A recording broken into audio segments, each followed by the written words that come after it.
Africa टूट रहा है। अफ्रीका का लगभग 1/3 हिस्सा अफ्रीका से अलग हो रहा है। वैसे ही जैसे आज से 10 करोड़ साल पहले भारत अफ्रीका से टूटकर आज के तिब्बत से टकराया था, अब वैसे ही अफ्रीका का ये टुकड़ा भारत से टकराने वाला है। और अगर ऐसा होने वाला है तो यहाँ की जमीन ऊंचे पर्वतों में परिवर्तित हो जाएगी। आसपास की जगहों पर लावा निकलने लगेगा और समय बीतने के साथ साथ ये जगह बर्फ से ढक जाएगी। लेकिन हमारी पृथ्वी के साथ ऐसा क्यों हो रहा है? क्या हम इसे रोक नहीं सकते? आखिर भविष्य में हमारी धरती के साथ क्या होने वाला है? आज से लगभग 4.5 करोड़ साल पहले हमारा पूरा ग्रह पानी से ढका हुआ था। पृथ्वी को बने हुए कुछ ही साल हुए थे, जिसकी वजह से पानी के कुछ ही फुट नीचे लावा उबल रहा था। समय के साथ साथ ये लावा ज्वालामुखी के रूप में बाहर निकलने लगा, जिसकी वजह से पानी के ऊपर छोटे छोटे आइलैंड के रूप में जमीन बनना शुरू हुई। और कुछ लाख साल बाद पूरी पृथ्वी पर कई लाख छोटे छोटे द्वीप निकल चुके थे और अब धीरे धीरे धरती की ऊपरी सतह ठंडी हो रही थी, जिसकी वजह से धरती में दरार होने लगी और इसी वजह से छोटे छोटे द्वीप एक जगह इकट्ठे होने लगे। ये घटना कई लाखों सालों तक हुई। ये द्वीप कई बार इकट्ठा होकर टूटते रहे और कई लाखों सालों बाद ये सारी जमीन एक जगह इकट्ठी हुई, जिसे आज हम पेंजिया महाद्वीप के नाम से जानते हैं। आज से लगभग 20 करोड़ साल पहले पेंजिया फिर से टूटना शुरू हो गया और उसी विशाल महाद्वीप में से भारत, अंटार्कटिका, ऑस्ट्रेलिया और अफ्रीका से टूटकर आज के तिब्बत की सतह से आ टकराया। टकराव इतना भयंकर था कि इसकी वजह से तिब्बत की जमीन सिकुड़ गई और जहां टकराव हुआ वहां विशाल हिमालय खड़ा हो गया। आज भी माउंट एवरेस्ट की ऊंचाई बढ़ रही है क्योंकि भारत की जमीन तिब्बत की ओर दबती जा रही है। आज आप जितने भी देश जानते हैं वो करोड़ों सालों पहले एक हुआ करते थे। धीरे धीरे वो अलग हो गए और आज भी हर साल धीरे धीरे अलग हो रहे हैं। और इसका सबसे बड़ा उदाहरण है अफ्रीका का ये हिस्सा, जो 2 हिस्सों में टूट रहा है। 2005 में दक्षिण पश्चिमी केन्या से नीरोबी नारोक हाईवे तक रातों रात जमीन फटकर 2 हिस्सों में बंट गई और ये दरार हर साल 6 से 7 मिलीमीटर जितनी बढ़ रही है। अफ्रीका के यहाँ से टूटने का कारण है ये जगह, ये त्रिकोण आकार से दिखने वाला फुद्दू। इस जगह पर 3 अलग अलग तरह की जमीन मिलती है, न्यूबियन, सोमाली और अरेबियन प्लेट। तीनों प्लेट्स के यहाँ जुड़ने की वजह से पूरा त्रिकोण हिस्सा अंदर से निकले लावा की वजह से बना हुआ है, जिसकी वजह से यहाँ हजारों सालों से ज्वालामुखी निकलना आम बात है।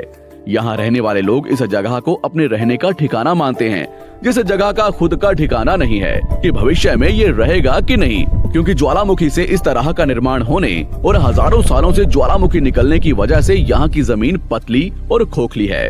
बार बार ज्वालामुखी निकलने की वजह से यहाँ भूकंप आना आम बात है और यही कारण है कि यहाँ की जमीन टूट रही है।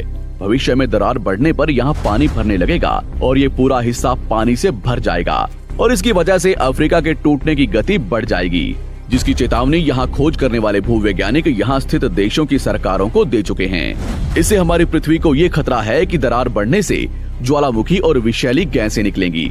भूवैज्ञानिक रॉय लिवमोर के मुताबिक सोमाली प्लेट भविष्य में भारत के पश्चिमी हिस्से से टकराएगा और यहाँ मैं भारत का मतलब आज के इंडिया, पाकिस्तान और श्रीलंका से टकराने की बात कर रहा हूँ। तो क्या होगा जब सोमाली प्लेट भारत से टकराएगा? अगर सोमाली प्लेट उसी गति से भारत से टकराता है जिस गति से भारत तिब्बत से टकराया था, तो कई शहर और राज्य तबाह हो जाएंगे। इसका सबसे जल्दी और ज्यादा असर भारत के मुंबई में दिखाई देगा। समुद्री किनारे साल दर साल उठने लगेंगे और भूकंप आम हो जाएंगे। समय के साथ साथ ज्वालामुखी फूटने लगेंगे। धीरे धीरे सोमाली प्लेट गोवा से केरला और श्रीलंका के संपर्क में भी आ चुकी होगी। ऊपरी साइड में द्वारका से सोमनाथ और पाकिस्तान के कराची तक सारे समुद्री किनारे पर्वत में परिवर्तित होने लगेंगे और यहाँ विशाल पर्वत खड़े हो जाएंगे, जिसकी वजह से यहाँ का मौसम ठंडा होने लगेगा और यहाँ भी कश्मीर की तरह बर्फ गिरने लगेगी।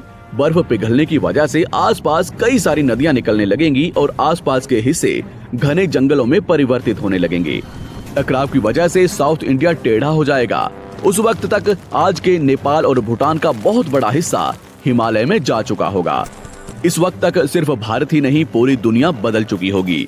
पृथ्वी की सारी जमीन एक जगह इकट्ठा हो चुकी होगी और इसकी वजह से आज के ज्यादातर देशों का वातावरण बदल चुका होगा। आज का पूरा एशिया और ज्यादा उत्तर की तरफ जा चुका होगा। जिसकी वजह से आज के घने जंगल रेगिस्तान में परिवर्तित हो चुके होंगे और आज के रेगिस्तान घने जंगलों में।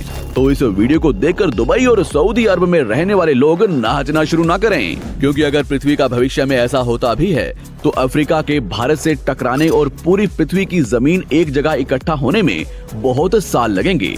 इतने की तब तक आपके बाद आने वाली हजारों पीढ़ियां बीत चुकी होंगी। हो सकता है कि हम तब तक एक बहुत विकसित प्रजाति बन चुके हों और हम पृथ्वी के अलावा दूसरे ग्रहों पर भी रहने लगे हों।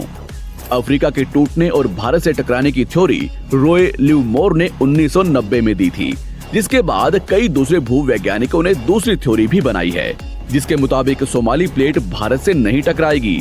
लेकिन ज्यादातर भूवैज्ञानिकों का मानना है कि धरती की ऊपरी जमीन फिर से एक दूसरे से जुड़ेगी और आज से करोड़ों सालों बाद हमारी पृथ्वी इन चारों में एक जैसी दिखेगी।